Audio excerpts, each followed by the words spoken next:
What's up, everybody? Welcome to this week's episode of the Well Man's Podcast. My name is Bryan Brozy. I'm joined by my friend and co-host, Dr. Keoni Tita. Keoni, how are you today? I'm doing good. Thank you, everybody, for listening to us once again. Brian and I want to do a series of just eye health, and I think our last podcast we did was on macular degeneration. So today we want to talk a little bit about cataracts. So it shouldn't take too much time, but I think it's important, especially because one of the things that many people don't know are cataracts are preventable with diet and lifestyle, even though a lot of doctors, healthcare providers don't even bring that up or say that. So I think it's a good thing to talk about. Seems to be the theme of this podcast. Yep, it is, right. And it's one of those things where a healthy lifestyle for a lot of these chronic degenerative type things, as we age, things wear out and stuff like that. And it's just told to us that, your body just wears out as you age. But if you take care of your body, you can tend to keep your equipment in a lot better health. The nice thing about cataracts, though, is that if you do have them, it's a very easy, quick fix to get them right. So surgery is one of the things, but why even go there if you can help prevent it or stave it off? Yeah, absolutely. So, do you have an idea what cataracts are, Brian? I think everybody kind of has an idea. It's like the clouding of the lens in the eye, A little bit. Well, I know definitely the difference between this and our last topic is this one's going to be a little bit more visible to someone else. Yeah, that's right. Yeah, these you can see, especially if they're very advanced. A lot of people will notice them in their pets, like really elderly dogs will see it's kind of a clouding of the lens in the eye. You get an idea sometimes, like if you ever take cats, for example. A lot of times at night, if you shine a light in a cat's eye, or you see something in the bush, in the woods or something, you shine a light, you can see like two like little red eyes peering back at you. And that is the reflection of light off the animal's retina. You don't get that same kind of reflection if you have cataracts. So that's one way of telling if you have cataracts or not. But it's typically diagnosed by people using eye doctors. Too early for that. Yeah, eye doctors using the Snelling chart, which is the eye chart. Mm-hmm. So it's one of those things where if you don't do well on that eye chart, you kind of get a refraction of light scattering, and you can't make out or discern objects. So that may give an ophthalmologist. What's the word, Brian? Ophthalmologist. Yes, thank you. It's way too early. I just got my vaccine yesterday. So we see the side effects. By the way, I am so achy and sore. That's why I'm all bundled up and like. Oh, okay. Have my hat on. Well, I guess we'll side skirt for just a second. You got the booster. Yeah. Okay. Yeah. The Pfizer booster, I assume. Yep, I did, and that was yesterday. Yeah, I got it yesterday, and I got it, felt fine, but man, last night spiked a fever, and still a little bit feverish right now. But I feel fine, but it's achy all over. Okay. How's Jillian? I assume she got the same thing. Same thing. She feels a little bit off today too, so we're kind of taking it easy. But fever as well. Slight fever, yeah, slight fever. Very sore arm. Okay. Both of us, but and then just general achiness. So it's starting to pass. But still have 2 arms and 2 legs. I still have 2 arms. I'm not growing anything extra on me yet that I see. Wiener getting bigger. I hope so. I hope that would be a nice side effect. But anyway, so getting back to what we were talking about, there's very easy ways to assess it. It's very interesting because cataracts are one of these things that are very insidious the way they come on, and a lot of people wouldn't even know it unless you were actually going to see an eye doctor on a regular basis, and to see if you're having any issues with your eye, and if it's coming on slowly but surely. I think, what do they say? Like people at 80 years old, close to 50% have some sort of cataract formation. And a lot of times you don't even know, but you can get Right. an idea if you see, well, you can get an idea if you have issues with your vision being cloudy, blurry, or foggy, sensitivity to bright light, Now, is lamps this or one of those headlights. things you're gonna notice? Because like you're saying, they're fairly insidious. You may or may not even know. And definitely as they develop, you may or may not even know Right. until they're I guess more severe or more progressed. But is this something you, the patient or the person experiencing the cataract, is going to notice, or is someone going to notice it visibly on you first, or does that all just kind of depend? Usually if the patient or the person who's suffering from it is paying attention, they can get an idea that something's going on with their vision. Okay. All right. And a lot of times it's sensitivity to bright light, lamps or like headlights. You get a glare, like a halo around lights, usually, Mm-hmm. especially when driving at night, you can get that.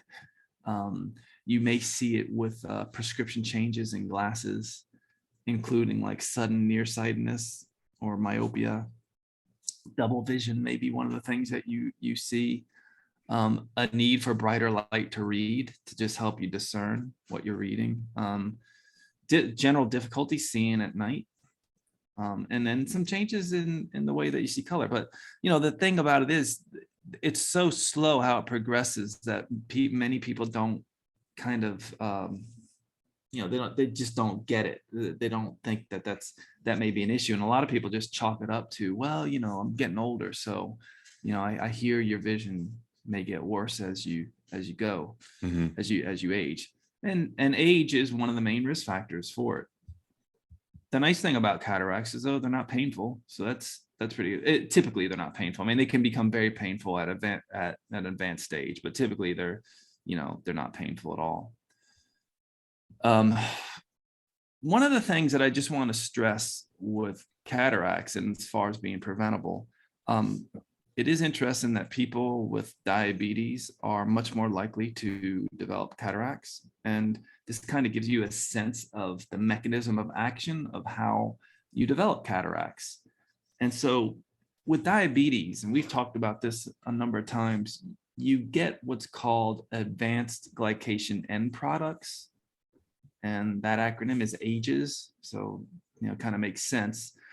As you get older, you get these advanced glycation end products, and it's basically sugars in the body. And again, diabetics have excess sugar in their bloodstream, right? And that sugar can bind to proteins. And one of the main ways, or I should say the main location it does this, binds to proteins, is these sugars can bind to proteins in the lens of the eye, where cataracts happen. So these sugars bind to the proteins in the lens of the eye and can cause, and keep in mind, the lens of your eye is all protein. So Okay. when sugars bind to proteins that aren't supposed to be there, it can cause the proteins to bend and twist and not do the thing that they're supposed to do, right? And if you have a lens that doesn't concentrate light fully onto the retina and scatters it, you start losing your vision. So diabetes is a huge risk factor, but it's not only even diabetes. The reason why I bring up diabetes is because a lot of people just have elevated blood sugar, but may not be diagnosed with diabetes or even pre-diabetes. And if they don't get their diet under control, especially if it's a high processed food, sugar related, high caloric diet, they're going to be more likely to develop cataracts.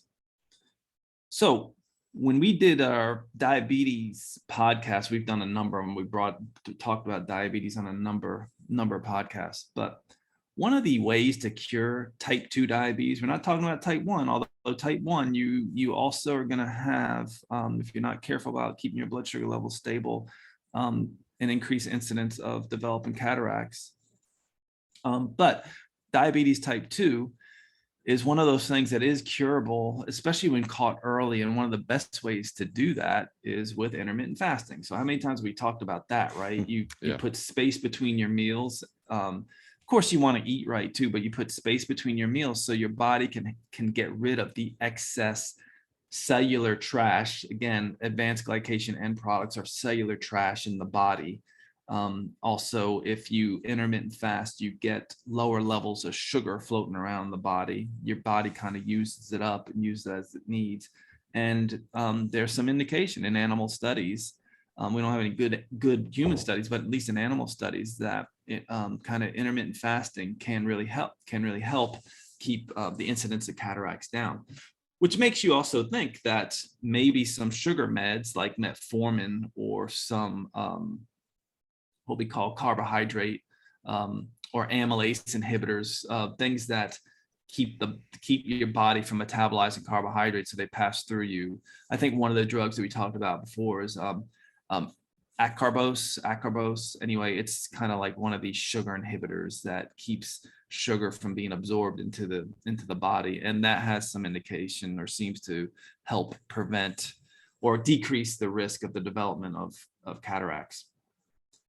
So that's huge, because I don't really hear doctors talk about that a lot. Right. It's just basically, oh, you have cataracts, good, it's an easy fix, we'll go in for surgery and take care of it. And usually that's the case, but any surgery does have a risk for negative side effects. So staying on the theme of excess sugar in the body, one medication that really does kind of increase sugar levels in the body and can make cataracts worse are steroids. And these are immunosuppressant drugs. A lot of times they're given to people with severe arthritis or autoimmune conditions. Being on high dose steroids for prolonged amounts of time can increase your risk of cataracts. There are other drugs out there also that can. One of them is thoracine. This is like a psychotropic drug used for some drugs used for, I think it's used for schizophrenia or bipolar disorder. Of course, you could have trauma to the eye. Again, that would do it.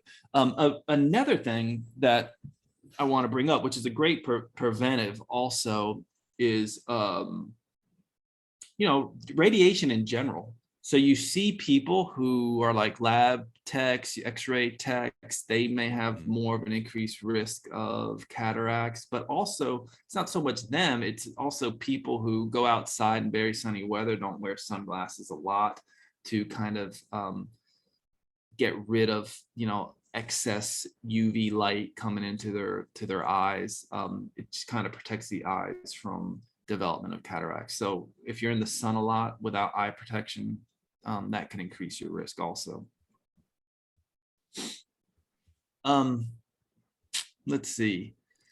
Keoni, as far as like what they are, what's actually in, what is like the actual cataract? What is causing that cloudiness, or what is that cloudiness? So it's the lens of the eye, right? And what the lens does in the eye is, and I think the lens sits right underneath the cornea. And what it does is it just focuses light onto the back of the retina. And therefore, if it's focused in a precise way, that signal then goes to the brain, and then you get to see the world, right? Mm-hmm. But when you can't focus light appropriately, it's kind of a guessing game with the brain of what you're seeing, and the light signal is kind of discombobulated so that you get blurry vision, or you see halos around lights or anything like that, and you can't discern objects. And so that's basically what's going on there. I mean, so the lens, which is, think about it like any lens you would see like on glasses, it just helps concentrate the light. And that lens is basically all protein. It should be clear. When you have excess sugar in your body, which, as you get older, you don't metabolize sugar as well. If you're diabetic and so on, or have a poor lifestyle, you will tend to develop cataracts, or develop more of a risk for cataracts, because the sugars in the eye will kind of bind to the proteins and just cause them to be deranged. Okay. So you can't focus light in the back of the retina as appropriately. as having a clear lens. So it really is the sugar, too much sugar, more or less. Well, that's in theory. Yeah. It's the glycation end products, and it's also advanced oxidation, right? Which kind of is related to advanced glycation end products. I mean, and the reason why I'm spending time on this, Bryan, is because, it's the same old theme. Like, what are things that can help prevent advanced glycation end products and may also help quell free radical accumulation? Mm-hmm. Well, it goes back to lifestyle, and then it also goes back to natural supplementation, which we'll talk about in a little bit. Now, that's not to say, that, if you do all this right, you won't develop cataracts. I mean, let me be clear. I mean, the main risk factor for developing cataracts is just age. Okay. So you still may get it. And there is somewhat of a genetic component. Actually, there are in newborns, some newborns can be born with cataracts, but that's more of a genetic issue. And again, it's really interesting. That genetic issue usually has to do with how that newborn metabolizes sugar, specifically galactose. Okay. So it's interesting how we come back to that. Yeah.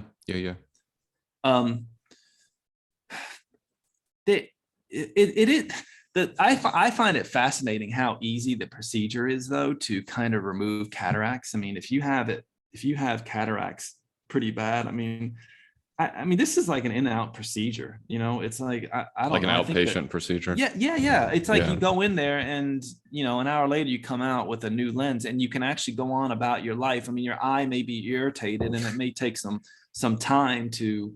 Yeah, do you come out looking like Britney Spears or Paris Hilton with whatever going on up there? Yeah, no, you much better. Okay, much better. But I just find it interesting how modern medicine can really take care of that. And basically, one of the procedures, like as long as it's not too advanced, one of the procedures called phacoemulsification cataract surgery, and it's basically, if it's not too advanced, your ophthalmologist, hey, I got that word right, ophthalmologist, eye doctor, makes a small opening in the eye, and it reaches to reach the clouded lens, right? And then he uses like sound waves to break up the lens into pieces, and then uses like this little tiny vacuum to suck out the lens pieces, and then basically all he does is he inserts a new plastic lens. I would love to see those tools. I know, it's crazy, right? And then there's another one, which is, if it's more advanced, called extracapillary cataract surgery, and it's just basically, if the phacoemulsification technique isn't good, then this is the one they'll use. It's usually more advanced, where the sound waves can't break it up, so he has to make a bigger slit and pull out the whole lens, insert another one after that. So what to expect? Like, after you go through this, you probably have some blurriness for a few days, but you should notice improved vision for like first, almost in a few weeks, like a week or so, that right. You can see better. If both your eyes need it, they'll do, your doc will do one and then have you come back and usually do another one. So it's pretty fascinating that there is a surgical cure for it, but why not do your best to prevent it before before you actually need it? There are some complications with it, though. I mean, some people, not always, but some people they get the cataract surgery, and they seem to develop cataracts at a faster pace with the new lens. That's pretty rare, but that can happen.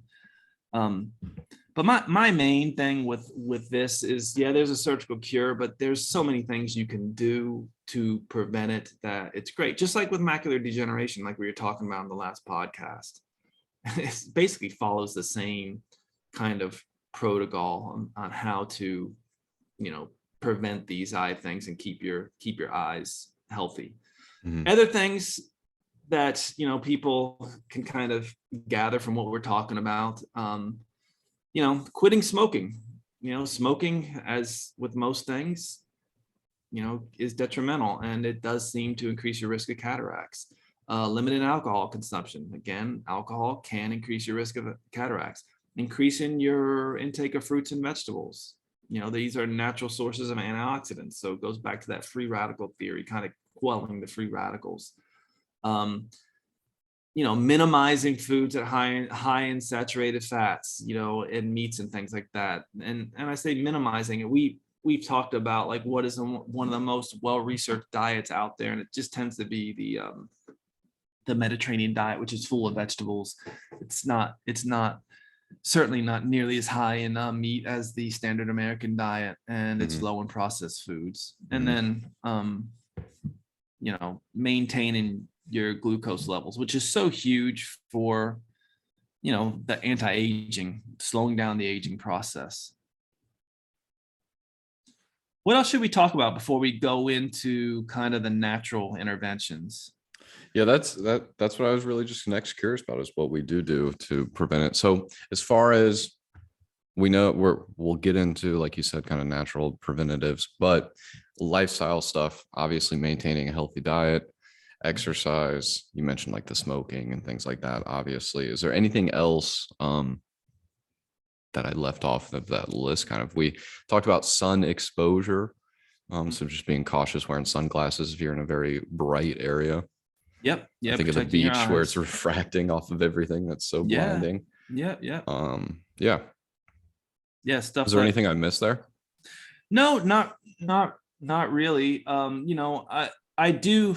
One of the things I just will stress, because it can be so devastating for the body, and I have plenty of patients, you probably have patients with this too, where whatever happened through their medical history, I've had some patients come through my clinic, and I definitely know you have, based on what you do, where they have been on steroids for an extended amount of time. And steroids can be devastating to the eyes. It's also extremely devastating to the bones and something like that. So I just tell people, like, be really careful with corticosteroids. If you don't need them, non-steroidal anti-inflammatories, NSAIDs, are a much better way to go, and don't have the same risk of, they don't devastate the body. Yeah, they really start degrading your connective tissue. Yeah. And especially the more and more you do it, what I always tell people, especially in my line of work, just seeing people who may be in significant amount of pain who could use a steroid injection, is it's really helpful to get you over a hump, but you really got to do something while you're going over that hump, right? So we can't just get the steroid injection, feel better for 4 to 6 weeks. We really got to take advantage of those 4 to 6 weeks to get as much done as we physically can, to get you in a position to where when that 4 to 6 weeks, or however long the steroid injection tends to last for you, wears off, you are in a much better situation than you were, and you don't need another one.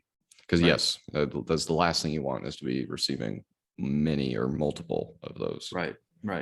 And so, that, like, the next level down, or the next kind of non-invasive level of drug, are the NSAIDs, which I would say, if you can get away with that, do that. And then if you can get away with just doing things like a natural anti-inflammatory like curcumin, and some people can't. I mean, some people are in a lot of pain, and that's just not going to do it. But curcumin is going to be very good for the eyes, and good for, sugars and stuff like that. So just trying to get off these powerful immunosuppressive drugs that can elevate sugars, like steroids, is a good thing to do. Get off them as soon as you can. I found it very interesting with some of the research I was doing on cataracts, that, for all the negativity that statin drugs do, there's some indication that, and statin drugs are cholesterol lowering medications, many people are on them, but for all the negativity and publicity out there, especially in the natural world of statin drugs, there is some association of statin drugs helping with cataracts. I'm not sure how that works. I mean, it may have something to do with, a high processed diet and fatty, animal-based diet that may increase your cholesterol levels, or so on and so on. I'm not sure how it works, but there's some indication statin drugs may help prevent cataracts. I think the jury's still out on that, though, but I wanted to bring that up because there's some indication of that. We do know that if you have sugar issues, whether you're diabetic, pre-diabetic, or not, really you want to try to control them. I mean, there was a study what was it? Um, I think they had 3,600 people, 49 years older, that had fasting glucose levels of like 108 milligrams per deciliter, and so you're talking about a sugar level that may or may not even be a pre-diabetic level. I mean, if that's the average there, you may have like I don't know, hemoglobin A1C of around 5.6, 5.7, which is on the borderline of prediabetes. But if your fasting glucose level is 108, which is not even close to being diagnosed as diabetic, you have a 79%, 80% greater risk of cataract development over a 10-year period compared to people with concentrations below that, below 108 milligrams per deciliter. So that's a big deal, you know. So there's other studies out there, and that's why I just want to stress caloric restriction. Going back, I know we keep kind of beating this over people's heads, but going back, like a good sugar level, fasting glucose level is between 70 and 85 milligrams per deciliter. I know most primary care physicians will say, oh, your sugar level's fine if it's between 90 and 100. Really, you want it below 90, preferably 70 to 85, and you want your hemoglobin A1C optimally below 5 without low blood sugar symptoms. So, and if you do that, you're going to be more prone. Like if you have extra weight to lose, it's going to be easier to lose weight. All right, so with that being said, let's just go into some of the nutrients that can really help with this. And if people have been following our podcast for a while, I mean, maybe this is going to get boring for them, but I do want to bring it up because it's, goes back to the same old theme, right? So antioxidants, get your antioxidants. One podcast we did one on glutathione and N-acetylcysteine. N-acetylcysteine is a precursor to your body's main antioxidant, glutathione. Glutathione being the body's main antioxidant, of course, it's going to help scavenge reactive oxygen species, free radicals, and it's going to help your body get rid of cellular trash. So there's some indication in the research that glutathione, as well as N-acetylcysteine, the precursor to it, can help prevent cataracts. Of course, it does a number of things. We talked about N-acetylcysteine and glutathione for basically protecting the liver. For all my diabetic patients, I usually recommend them being on at least N-acetylcysteine. So that's antioxidant protection. One of the main antioxidants used to help protect the body is vitamin C, ascorbic acid. It just is great antioxidant support. It seems to work really well with glutathione. They're both great free radical scavengers. The research shows that it was a study of like 4,000 participants.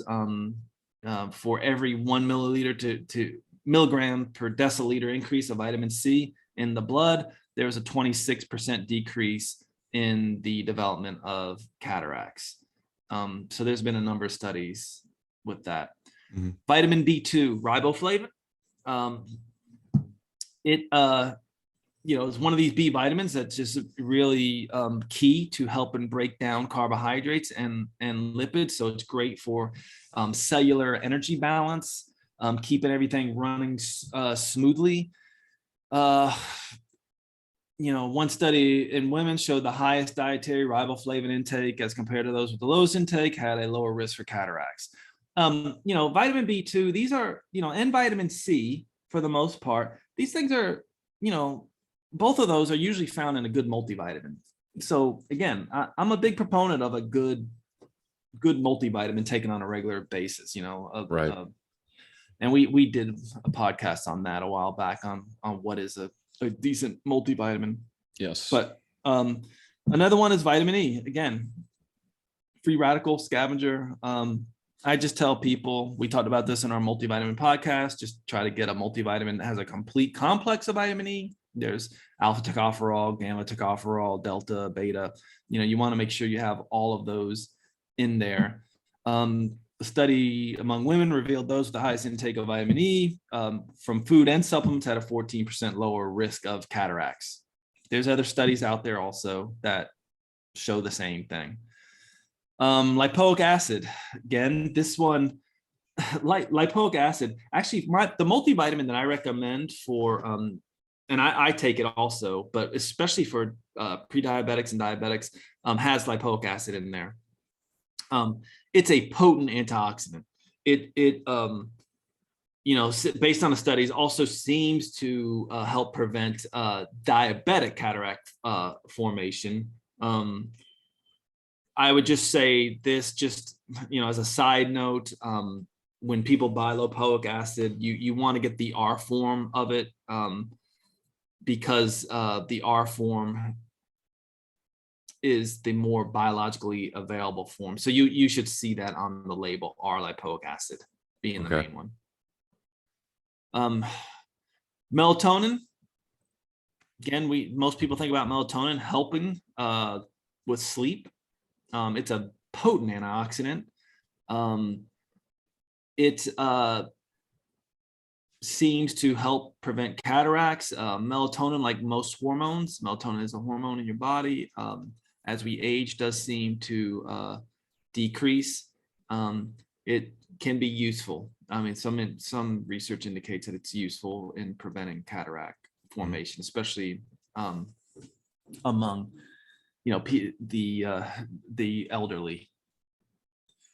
So that's kind of the main antioxidant, the supplements that I use. And then the other ones that I use to help prevent the glycation reaction, where the protein actually bounds to the sugar, is carnosine, a carny nutrient, and its derivative, N-acetylcarnosine. It's a potent inhibitor of glycation reactions.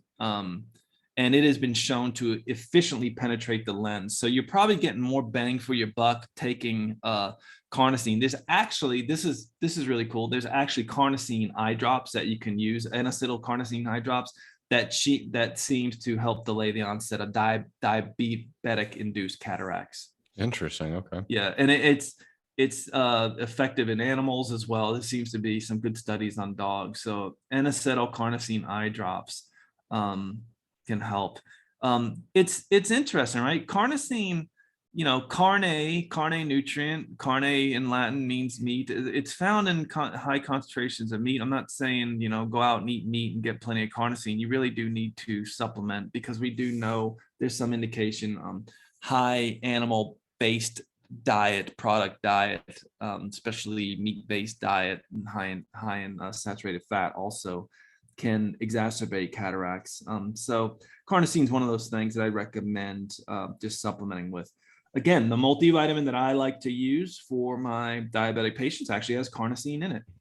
So that's pretty cool. Another carne nutrient, carnitine, not carnosine. Also, it's cousin nutrient, acetyl L-carnitine. Again, this is different from acetyl L-carnosine. It plays a central role in the function of the mitochondria. These are just your powerhouse organelles in your cells that basically, if they're not running efficiently, you don't get rid of the cellular trash in your body very easy. So there's pretty cool studies on this carnitine and acetyl L-carnitine just helping to prevent the destruction of the lens or apoptosis of lens cells. It just keeps them healthy. One of the big ones, again, how many times we heard bioflavonoids are good for you? Bioflavonoids, these are just a class of plant-derived molecules. They have antioxidant properties. They're extremely beneficial in combating cataracts. I don't think I've talked about this, Bryan, but one of the things that it does is it prevents accumulation of water within the lens cells. One of the things that sugar does, especially if sugar accumulates around the lens, what happens is water also accumulates around the lens. And one very simple way of thinking about it, if you have water accumulation around the lens of your eye, think about how it is to see underwater, right? Mm-hmm. I mean, the light refracts in such a way that you just don't see well in water. And this is what actually happens in the lens. So this sugar will actually has like an osmotic effect where it attracts water molecules to it. Bioflavonoids can help prevent that. The main bioflavonoid is quercetin. There's other B vitamins out there, vitamin B6, it's same with vitamin B2. The other B vitamins like B12 and B3 and all of them, they probably have some role to play too, but vitamin B6 also has some research indicating that it can be useful. Again, these are gonna, vitamin B6, all your B vitamins are going to be found in a good multi. Right. When we were talking about macular degeneration, some other bioflavonoids, or specifically the carotenoids, are very helpful for cataract prevention, but more specifically for macular degeneration. That's lutein, zeaxanthin, and mesozeaxanthin. We talked about these on the last podcast. These are also gonna be helpful.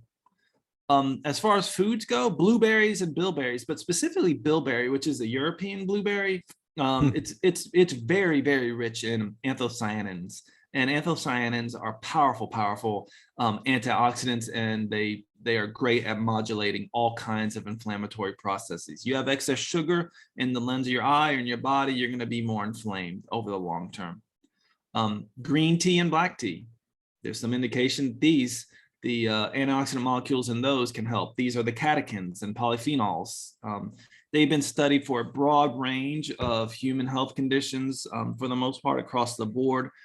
They help with most everything, but keeping the body healthy. But they also, at least in animal models, have showed that they slow the progression of lens opacification, but just the clouding of the lens.